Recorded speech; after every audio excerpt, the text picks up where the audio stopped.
ज्योति जी, सवाल वही, गठबंधन की सरकार का कोई नया सिलसिला तो है नहीं। 1977 से लेकर कई सारी सरकारें हमने देखी हैं। 89 के बाद वीपी सिंह की सरकार, चंद्रशेखर की सरकार, फिर जो नरसिम्हा राव की सरकार थी, देवेगौड़ा की, गुजराल की, अटल बिहारी वाजपेयी जी की, मनमोहन जी की, सबकी सरकारें देखी हैं।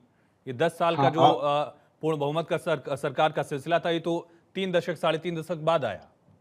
बिल्कुल सही, बिल्कुल सही। आपने बिल्कुल सही कहा। मैंने अपने पहले वक्तव्य में कहा कि नरेंद्र मोदी जो हमारे प्रधानमंत्री 2014 से 24 तक रहे, इसके 2 दिन पहले तक, 1 दिन पहले तक, उनको इसकी आदत नहीं है।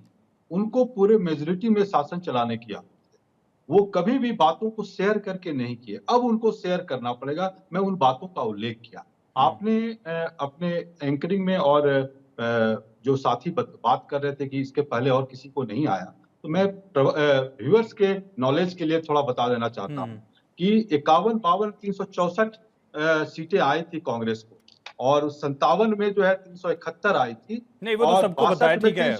इंदिरा जी ने सिर्फ 361 आई। ठीक है, तो ये ज्योति कहना बाबू, नहीं ठीक है, ठीक है, नहीं वो ठीक है, जनरल नॉलेज वाला चर्चा थोड़ी चल रही है। आप कहेंगे तो मैं भी गिना दूंगा, अब मैं चाहे उसकी बात कर लीजिए आप। नहीं, 77 में इंदिरा जी आ रही, वो तो अलग सवाल ही हो गया। उसकी चर्चा हुई तो मैं बता दिया। मैं अब आज बात पर आ जाते हैं ना, बात पर आ जाते हैं।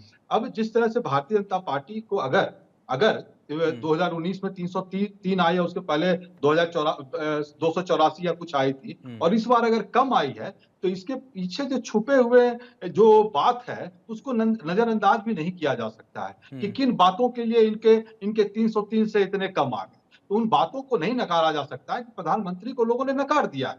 प्रधानमंत्री को उन सारे बातों को नकार दिया जो लेकिन कैंपेन क्या में आपको चुना उस खारिज करने के सवाल के साथ? अगर चुना तो 99 सीटों पर ही क्यों चुना?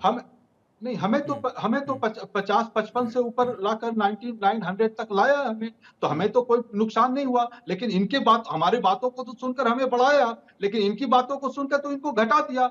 आप इस बात को देखें ना। ठीक है।